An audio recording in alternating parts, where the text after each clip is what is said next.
Welcome back to Law and Crime, everybody. So one of our live trials that we are waiting for at around 10 a.m. Eastern Standard Time that we're going to jump into is a very high-profile case. It is the Nicholas Godejohn case, where this man is on trial for the murder of his girlfriend's mother, Dee Dee Blanchard. Now, this is a really bizarre set of details, so let's talk about it. This man, first of all, suffers from autism, and we believe that the defense will talk about that. We'll bring that up into evidence about that the fact that he's on the spectrum becomes a big issue. And why? Because he claims that he was manipulated by his girlfriend, Gypsy Blanchard, to kill her mother. And why?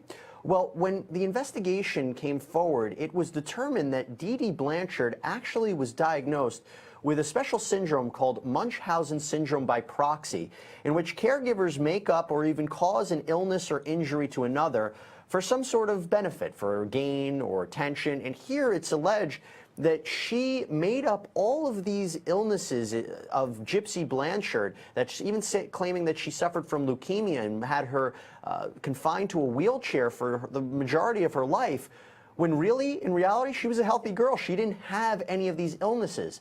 And ultimately, what the prosecution wants to say is that Gypsy, who actually pled guilty to second-degree murder and is facing a 10-year prison sentence, that she wanted revenge against her mother, and that ultimately she enlisted the help of Nicholas. Now, we got to talk a little bit more about the details of this case, and particularly this syndrome. And right now we have a very special guest with us, psychiatrist and an expert in this syndrome, Dr. Marc Feldman. He was also prominently portrayed in the HBO documentary about the Blanchards and Godejohn, and he is also the author of a great book that we highly recommend you pick up. It's called Dying to be Ill: True Stories of Medical Deception. If we have a cover of that book, I'd like to show it to all of our audience. There you go. So we definitely recommend that you pick it up. And really, we want to extend a very heartfelt welcome to our guest, Dr. Marc Feldman. Thanks so much for coming on here on Law and Crime. Well, thanks for having me. So you know a lot about this, and I got to start from the beginning here. The Munchausen syndrome by proxy, how did that develop in Dee Dee Blanchard? I'm sure every case is a little bit different, but what did you see here that's maybe unique?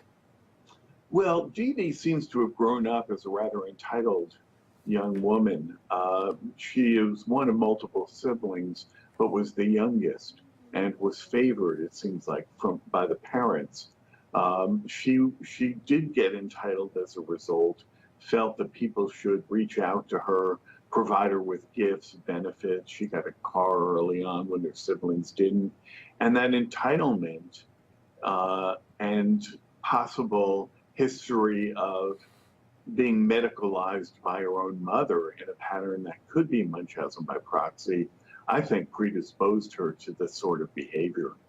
Did she know that what she was doing was a lie? Did she know what she was doing was wrong? And in other words, in a lot of these cases, do the people actually think that their daughter or maybe even their other relative or whoever it is, that they actually have these symptoms and they're sick when they're really not? Or did she know, I know I'm making up a story here? The thing about Munchausen by proxy is that the perpetrators, which are almost always the mothers of the victim who is their child, know exactly what they're doing. When you look at Dee Dee Blanchard's case, for instance, there was extensive planning involved in what she did. She misled so many people over so many years that, and lied to doctors, that you can't just say, well, maybe she truly believed the child was sick, that maybe she had some kind of psychotic delusion. None of her behavior suggested that she was ever psychotic. And that's true in all Munchausen by proxy cases. If they were psychotic, we'd call it schizophrenia or a psychotic disorder or something else. But this is willful, volitional behavior that somebody chooses to engage in. What's the goal? Is the goal to get attention, sympathy from the public? We know that celebrities had actually reached out to the Blanchards. We know that they got some money, or is it more the idea, I don't want to let go of Gypsy? I want her to be my daughter. I want her to be in my house. I don't want to let her go. What is it more of? I mean, really, what's the goal here? That's a really difficult question to tease apart. I think more than one motive can be involved in a Munchausen by proxy case. People can have multiple motivations for various bits of behavior. we all do. So it's not unique to Munchausen by proxy syndrome. But I think her goals were primarily to get attention, get sympathy, get plaudits as this amazing mother of the year who was so dedicated to her child with multiple medical problems, including a genetic chromosomal problem and muscular dystrophy and cancer and seizures, and it went on and on. I think she added to the burden of medical illnesses that Gypsy was supposedly having to keep her medical audience engaged and to keep people thinking this is the most misfortune one could ever think of for a mother, and yet she's handling this so bravely. Look, this is a really tragic case, and we can't forget the fact that she was stabbed and was killed. The question becomes, though, and what's ironic about this is you said she was trying to get sympathy from people, and she really was getting attention. And ironically enough, we discovered that in this upcoming trial, we don't believe that there is going to be anybody for the victim, for Dee Dee, in that courtroom. So that sympathy kind of washed away, and that's pretty incredible to look at. You mentioned before that she was able to deceive the medical community. I guess there's one thing to deceive family and friends, but how on earth do you deceive medical professionals time and time again? I'm not sure I understand that. Well, you know, in medical school, we're taught that the single best indication of what's going wrong with a patient is what the patient or the family tells us. We're not taught to doubt what we're told. In fact, we're chastised if we tend to be a bit cynical as we approach our patients and families. Dee Dee didn't allow Gypsy to talk during medical appointments, so the whole history came from Dee Dee. And doctors are as easily misled as the public was. They don't have time typically to review outside records. And in this case, Dee Dee claimed that those outside records were destroyed in Hurricane Katrina. Who would think that somebody would make that up and make up such a terrible history for their own child? It's so counterintuitive. And so it didn't come up in this case, except with one rare exception. Do you see these cases happening a lot with parents and children, or do you see it more, hey, listen, caregivers, older people, maybe even children to their parents? This happens across a whole wide spectrum, I'm assuming. Yeah, in about 95% of the cases, the victim is a child. But in rare cases, it can be an adult, especially a dependent adult. I had a case, for instance, in which an adult with Down syndrome, a form of mental retardation, was being victimized by his own mother. The elderly are sometimes subjected to Munchausen by proxy, and that can involve a bunch of motivations, including financial exploitation, which would take it into the realm of malingering. Even pets can be the victims of Munchausen by proxy, and I've reported on this a number of times. Sometimes you see serial deaths of pets for unexplained reasons, along with a huge number of visits to the veterinarian. And it's the same dynamic, seeking sympathy from medical professionals for illnesses that don't exist or have been induced. Yeah, I want to switch gears, though, and talk now about Gypsy. What's the effect that this has on the victim of, you could say, on Munchausen syndrome by proxy, the actual target of this? What is the effect? And here, if you take the prosecution's case, she snapped and wanted to kill her mother. In fact, if we can, there's some Facebook messages that popped up when Dee Dee was stabbed to death. And at first, family and friends didn't know what to make of this. I mean, look at these messages. It was ultimately determined, Gypsy admitted that she was the one who logged onto the account and wrote these messages, but this is really, really disturbing stuff. So what is going on in the mind of Gypsy as the victim of this? The victims never come through unscathed. And there's been some research looking at what happens to Munchausen by proxy victims as they age and become adults. And they tend to have trouble with post-traumatic stress disorder, as well as difficulties with reality testing, as we call it, or differentiating what is fantasy and what is reality. And I think that probably did happen in Gypsy's case. She may have had fantasies that somehow she and Nicholas would go off and be happy forever after. That's unrealistic, and I think it reflects the influence of poor reality testing. Let's get more into the mind of her, though. We know that Gypsy, there was an ABC 2020 special on this. In case you haven't seen it, Doctor, I want to play it for you and we'll get your perspective. Let's play that right now. All right, Doctor, you tell me. She seems to say that she was conflicted. I'm curious your response to that, your reaction to watching that. I'm sure she was. There's so many different thoughts, clearly, that were going through her head at the time, and different emotions, some of which were rational and some of which probably were not. I would take her at her word that she misses her mother to some extent, yet she enjoys greater freedom now in prison than she had under her mother's care.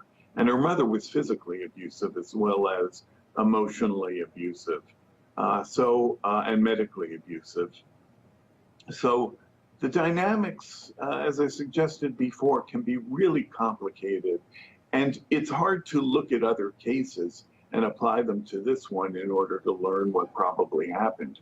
For example, I can't think of another case where the victim arranged for the death of the perpetrator. And so it's hard to go through the literature, try to find something like that, or to extrapolate from other cases. But have you ever seen a situation where the target turns against the person who imprisoned them? And I'm not saying, like you said, never seen a situation where they might have planned a murder, but the idea that they somehow turn against that person, the person that, yes, maybe their caregiver for years, but it was a sense of, it was all a fake situation. It was a fake trap. So you ever see them turn against that person? Oh, yes. But what they usually do is escape from the situation. They call the police, they call adult protective services or child protective services, or somebody does so on their behalf. And they get out of the situation, short of engaging in any kind of violence. That does happen a lot. And I get emails through my website from people who have done exactly that, but go on to describe the emotional conflicts that continue even when they're free of the influence of the perpetrator. Yeah, and look, we have more to talk about this, so I'm hoping, Doctor, you can stand by for a little bit. We're going to take a quick break, but when we come back, I want to talk more about this syndrome and maybe how it will play into the upcoming Nicholas Godejohn case. So stand by. We have a lot more to discuss with this. We'll be right back here on Law and Crime.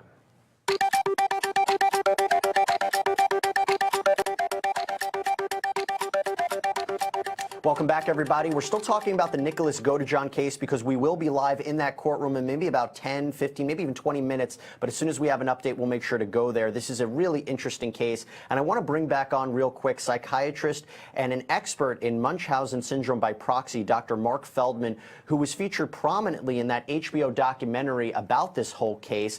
And I just want to ask you a couple more questions if I can. You know, this syndrome, when I first heard about it, it hit me, and I said, where have I heard this before? And I realized it's constantly portrayed in the media. In fact, it was just portrayed in Sharp Objects on HBO. Sorry to give that away. It was also featured in The Sixth Sense. How do you think the media portrays it? Do they portray it accurately, or are there things that they seem to get wrong with it? Well, I watched Sharp Objects, and they did a really admirable job. In general, the coverage has been good. There's a documentary that aired just a few days ago on another network, and again, it was a good, solid background. Now, the case is so inherently sensational that there's no need for them to sensationalize it further, but some do that. There are many more documentaries scheduled about this case because it takes your breath away when you think about the extent of the abuse and also the extent of Gypsy and Nicholas's behavior in response to it. Yeah, we're eagerly anticipating the feed into that courtroom because we need to learn more about this. Doctor, now you are the author of a book called Dying to be Ill, True Stories of Medical Deception. I would like to show the cover if we can. There you go. And I just real quick, what's the book about? What are you hoping to teach people about? The book is about all the forms of medical deception, including people who make themselves sick, people who make others sick, as in Munchausen by proxy, people who fake illness because they want disability benefits or opioid medications from their doctors.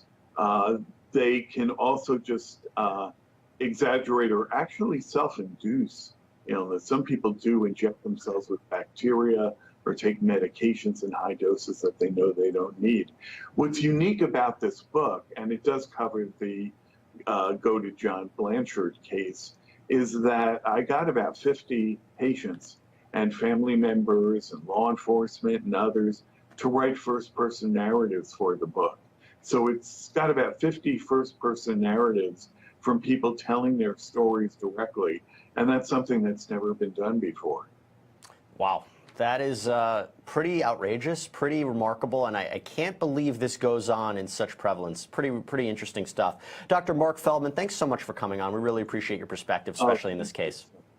Thank you. All right, so here's what we're going to do. We're going to talk a little bit more about the legal issues to look out for in the Nicholas Go to John case. I'm back here with Randy Kessler. And Randy, I just want to show you something in case you haven't seen it. Nicholas Go to John provided an interview in jail, and I want to play that for you, and maybe we can try to anticipate what this defense may look like. Let's show that to you right now.